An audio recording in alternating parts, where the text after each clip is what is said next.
ವಾಹ್, ಯಾಕೆ ಈಗ ಬಂತ ಸ್ವಾದ? ಖಂಡಿತ ಈಗ ಬಂತು ಅಸಲಿ ಸ್ವಾದ. MDH chunky chaat masala life ಅಲ್ಲಿ ಅಸಲಿ ಸ್ವಾದ ತರುತ್ತೆ. ಅಸಲಿ ಮಸಾಲ MDH. ಮಹಿಳೆಗೆ ಮದ್ಯ ಕುಡಿಸಿ 4 ಅತ್ಯಾಚಾರ ಮಾಡಿದ್ರ? ಮಾರಕಾಸ್ತ್ರದಿಂದ ಇರಿದು ಮಹಿಳೆ ಹತ್ಯೆ ಮಾಡಿದ್ಯಾರು? ಖಾಸಗಿ ಬಸ್ ಚಾಲಕನ ಎಡವಟ್ಟು 3 ಬೈಕ್ಗಳು ಜಖಂ.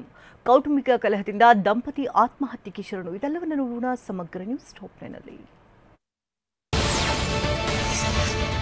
ಮಹಿಳೆಗೆ ಮದ್ಯ ಕುಡಿಸಿ 4 ಅತ್ಯಾಚಾರ ಮಾಡಿರೋ ಆರೋಪ ಕೇಳಿ ಬಂದಿದೆ.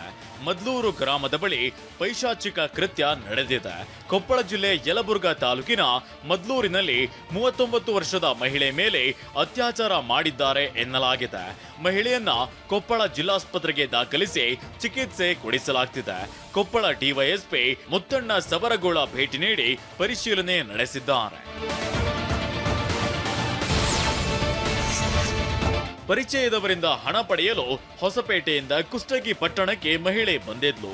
ಈ ವೇಳೆ ಸಂಜೆ ಬೈಕ್ ಮೇಲೆ ಕರೆದೊಯ್ದು ಮದ್ಯ ಕುಡಿಸಿ ರೇಪ್ ಮಾಡಿರುವುದಾಗಿ ಮಹಿಳೆ ಆರೋಪಿಸಿದ್ದಾರೆ.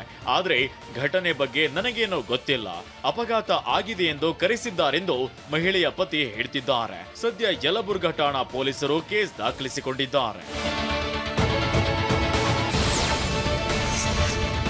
ಮಾರಕಾಸ್ತ್ರದಿಂದ ಇರಿದು ದುಷ್ಕರ್ಮಿಯೊಬ್ಬ ಮಹಿಳೆಯನ್ನ ಭೀಕರವಾಗಿ ಹತ್ಯೆಗೈದಿದ್ದಾನೆ. ಬೆಂಗಳೂರಿನ ಹೊಂಗಸಂದ್ರದಲ್ಲಿ ಕೊಲೆಯಾಗಿದೆ. ಮನೆಯಲ್ಲಿ 35 ವರ್ಷದ ಮಹಿಳೆಯ ಕೊಲೆಯಾಗಿದೆ. ಸ್ಥಳಕ್ಕೆ ಬೊಮ್ಮನಹಳ್ಳಿ ಪೊಲೀಸರು ಭೇಟಿ ನೀಡಿ ಪರಿಶೀಲನೆ ನಡೆಸಿದ್ದಾರೆ. ಮೃತ ಮಹಿಳೆ ಉತ್ತರ ಕನ್ನಡ ಜಿಲ್ಲೆಯ ಶಿರಸಿ ಮೂಲದವರು. ಮೃತಳ ಪತಿ ಸುರೇಶ್ ಅಕ್ಕ ತಂಗಿಯರ ಇಬ್ಬರನ್ನ ಮದುವೆಯಾಗಿದ್ದ. 2ನೇ ಹೆಂಡತಿ ಕೊಲೆಯಾಗಿದ್ದು ಅನೈತಿಕ ಸಂಬಂಧಕ್ಕೆ ಮಹಿಳೆ ಕೊಲೆಯಾದ್ಲ ಅನ್ನೋ ಅನುಮಾನ ಕಾಡ್ತಿದೆ. ವಸತಿ ಯೋಜನೆಯಲ್ಲಿ ಭಾರಿ ಗೋಲ್ಮಾಲ್ ಆರೋಪ ಕೇಳಿ ಬಂದಿದೆ. ಸೈಟ್ ಕೊಡಿಸುವುದಾಗಿ ಬಡವರಿಂದ ಹಣ ಸುಲಿಗೆ ಮಾಡಿದ್ದು ಗ್ರಾಮ ಪಂಚಾಯಿತಿ ಕಚೇರಿ ಎದುರು ದಲಿತ ಕುಟುಂಬದವರು ಪ್ರತಿಭಟನೆ ನಡೆಸಿದ್ರು. ಗದಗ ಜಿಲ್ಲೆ ಶಿರಹಟ್ಟಿ ತಾಲೂಕಿನ ಕೊಂಚಿಗೇರಿ ಗ್ರಾಮ ಪಂಚಾಯಿತಿ ಕಚೇರಿಯ ಗ್ರಾಮ ಪಂಚಾಯತ್ ಸದಸ್ಯ ಈರಣ್ಣ ಹುಡೇದ್ ವಿರುದ್ಧ ವಂಚನೆ ಆಕ್ರೋಶ ವ್ಯಕ್ತಪಡಿಸಿದ್ರು. ಸೈಟ್ ಕೊಡಿಸುವುದಾಗಿ 80 ರಿಂದ 90 ಸಾವಿರ ಹಣ ವಸೂಲಿ ಮಾಡಿರುವುದಾಗಿ ಆರೋಪಿಸಿದ್ದಾರೆ.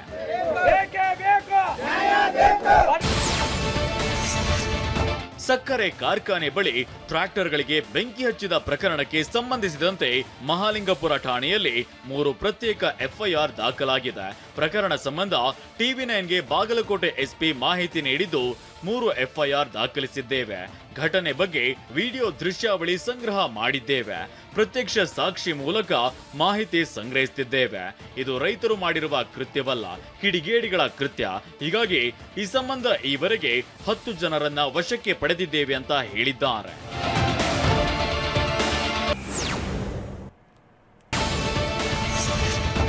ಪರ್ಮಿಟ್ ಇಲ್ಲದೆ ತೆರಿಗೆ ಕಟ್ಟದ ಐಷಾರಾಮಿ ಖಾಸಗಿ ಬಸ್ಗಳಿಗೆ ಚಿಕ್ಕಬಳ್ಳಾಪುರದ RTO ಅಧಿಕಾರಿಗಳು ಬಿಸಿ ಮುಟ್ಟಿಸಿದ್ದಾರೆ.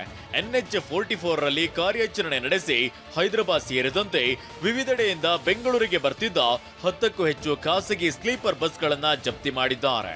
ಕರ್ನೂಲ್ ಬಸ್ ದುರಂತದ ನಂತರ ಎಚ್ಚೆತ್ತು ಈ ಕಾರ್ಯಾಚರಣೆ ನಡೆಸಲಾಗಿದೆ. ಉಡುಪಿಯ ಮಲ್ಪೆ ಕಡಲ ತೀರದ 8 ಎಕರೆ ಸರ್ಕಾರಿ ಭೂಮಿ ಖಾಸಗಿ ಪರಭಾರೆ ಮಾಡಿದ ಬಿಜೆಪಿ ಶಾಸಕ ಯಶ್ಪಾಲ್ ಸುವರ್ಣ ಮನೆ ಮುಂದೆ ಮೀನುಗಾರರು ಪ್ರತಿಭಟನೆ ನಡೆಸಿದ್ರು.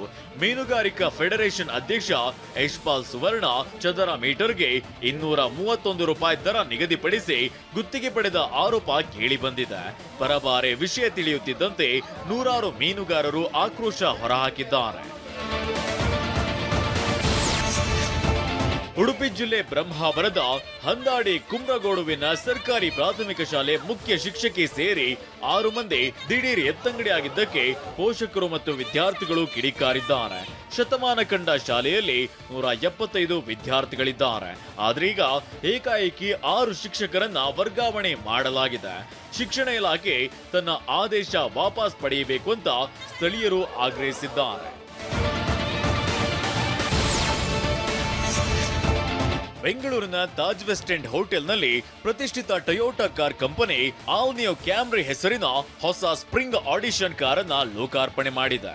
ಎಲಿಸಿಯಂ ಎನ್ನುವ ಕಾರ್ಯಕ್ರಮದಲ್ಲಿ ಟೊಯೋಟಾ ಕಂಪನಿ ತನ್ನ ಹೊಸ ಕಾರನ್ನ ಮಾರುಕಟ್ಟೆಗೆ ಲಾಂಚ್ ಮಾಡಿದೆ. ಕಾರ್ಯಕ್ರಮದಲ್ಲಿ ಟೊಯೋಟಾ ಡೀಲರ್ ಸೀನಿಯರ್ ಮ್ಯಾನೇಜ್ಮೆಂಟ್ ಭಾಗಿಯಾಗಿದ್ರು. ಕಾರ್ ವಿನ್ಯಾಸ ಮತ್ತು ಫೀಚರ್ಸ್ ಕಂಡು ಗ್ರಾಹಕರು ಫುಲ್ ಫಿದಾ ಆಗಿದ್ದಾರೆ. ಸೊ ಇಬ್ರು ಇವತ್ತು ಲಾಂಚಿಗೆ ಬಂದಿದ್ವಿ, ಕ್ಯಾಮ್ರಿ ಲಾಂಚ್ಗೆ. It was very well organise. ಇವಾಗಿನ ತನಕ ಎಂಟರ್ಟೈನ್ಮೆಂಟ್ ಎಲ್ಲ ನಡೀತಾ ಇದೆ.